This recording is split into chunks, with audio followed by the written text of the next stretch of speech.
চার ব্যক্তির সাথে কখনো রহমতের ফেরেশতা থাকে না।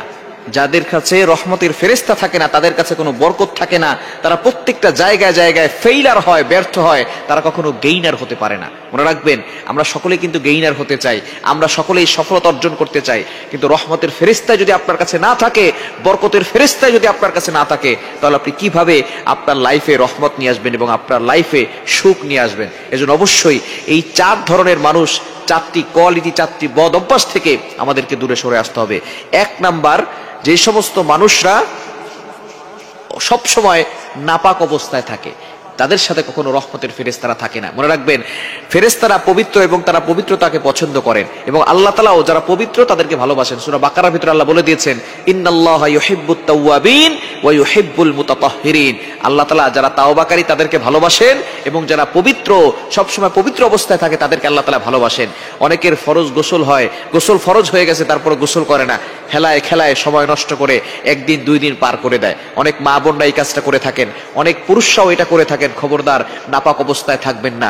নাপাক অবস্থায় যারা থাকে তাদেরকে কিন্তু জিনের আসর বেশি হয়, এবং ব্ল্যাক ম্যাজিক, যাদের না কুফরি কালাম, তাদের উপরে বেশি করা হয়, এবং তাদেরকে জিন, বদজিন, খারাপ জিন তাদের উপরে অ্যাট্রাকশন করে থাকে, তাদেরকে আসর করে থাকে। এই জন্য নাপাক অবস্থায় থাকবেন না, সব সময় পবিত্র অবস্থায় থাকার চেষ্টা করবেন। কেননা নাপাক অবস্থায় থাকলে আপনার সাথে রহমতের ফেরেশতা থাকবে না। যদি ফেরেশতা আপনার সাথে রহমতের ফেরেশতা না থাকে, আপনার কোনো বরকত থাকবে না। আপনার আস্তে আস্তে সুখ দূর হয়ে গিয়ে দুঃখ, বেদনা, কষ্ট আপনার ভিতরে চলে আসবে। সুতরাং এক নাম্বার হচ্ছে, নাপাক অবস্থায় থাকা যাবে না। দ্বিতীয় নাম্বার, শিরিক করা যাবে না।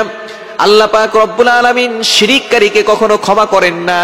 পবিত্র কোরআনুল কারীমের ভিতরে আল্লাহ নিজেই বলে দিয়েছেন, 5 নাম্বার পারার 5 নাম্বার পৃষ্ঠার 4-5 নাম্বার লাইন, সূরা নিসার 48 48 নাম্বার আয়াত আল্লাহ বলছেন, ইন্নাল্লাহা লা ইয়াগফিরু আন ইউশরাকা বিহি ওয়া ইয়াগফিরু মা দুনা যালিকা লিমান ইয়াশা।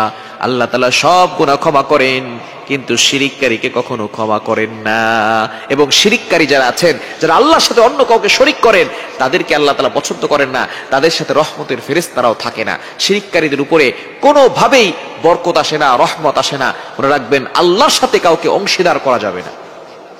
একজন স্ত্রী তার স্বামীকে অনেক ভালোবাসে, আমাকে ফোন দিয়ে বলতেছে, হুজুর আমার স্বামী পরকিয়া করে, আমার স্বামী অন্য জায়গায় বিয়ে করতে চায়, এটা আমার কাছে পছন্দনীয় মনে হয় না।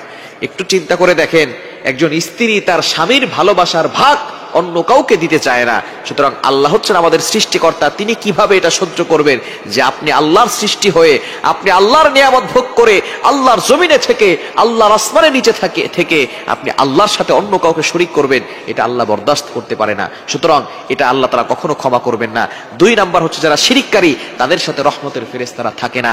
3 নাম্বার হচ্ছে, যারা প্রকাশ্যে এবং গোপনে সব সময় গুনাহের কাজে ব্যস্ত থাকে, তাদের সাথে কখনো রহমতের ফেরেশতারা থাকে না। অনেকেই আছেন প্রকাশ্যে এবং গোপনে গুনাহের কাজ করেন, এটা করবেন না। গোপন পাপ কাজ, প্রকাশ্যের যে পাপ কাজগুলো আপনি করে থাকেন, এর মাধ্যমে কিন্তু আপনার দিল মরে যায়, রহমতের ফেরেশতারা চলে যায়, জীবন থেকে বরকত চলে যায়, আয়ু সংকীর্ণ হয়ে যায়। এজন্য অবশ্যই এই গুনাহ থেকে আমাদেরকে দূরে সরে আসতে হবে। এবং 4 নাম্বার হচ্ছে, যারা সব সময় নেশাদ্রব্য জিনিস, নেশা জাতীয় জিনিস সব সময় পান করে থাকে, খেয়ে থাকে, ব্যবহার করে থাকে, যেমন মদ পান করা, এগুলো কিন্তু আল্লাহ তাআলা হারাম করে দিয়েছেন। আল্লাহ তাআলা সূরা মায়েদার ভিতরে বলে দিয়েছেন, ইয়া আইয়ুহাল্লাযীনা আমানু ইন্নামাল খামরু ওয়াল মাইসির ওয়াল আনসাব ওয়াল আজলাম রিজসুম মিন আমালিশ শাইতান। 7 নাম্বার পারা 2 নাম্বার পৃষ্ঠার 1 নাম্বার লাইন আল্লাহ তাআলা জানিয়ে দিয়েছেন, খবরদার, এই মদ, জুয়া, এগুলো থেকে আমাদেরকে দূরে সরে আসতে হবে। যারা নেশাদ্রব্য জিনিস নিজের ভিতরে ফিট করে থাকে, সব সময় নেশাগ্রস্ত অবস্থায় থাকে, তাদের সাথে রহমতের ফেরেশতারা থাকে না। এটা আল্লাহ তাআলা সম্পূর্ণরূপে হারাম করে দিয়েছেন। সুতরাং এই 4টি বদ অভ্যাস থেকে আমরা নিজেদেরকে দূরে সরিয়ে নিয়ে আসবো। কেননা রহমতের ফেরেশতারা যদি আমাদের ভিতরে না থাকে, আমাদের কাছে না থাকে, তাহলে কিন্তু আমাদের জীবনে রহমত থাকবে না, আমাদের জীবনে কোনো বরকত থাকবে না। এজন্য এই 4টি বদ অভ্যাস থেকে আমরা দূরে সরে আসার চেষ্টা করব।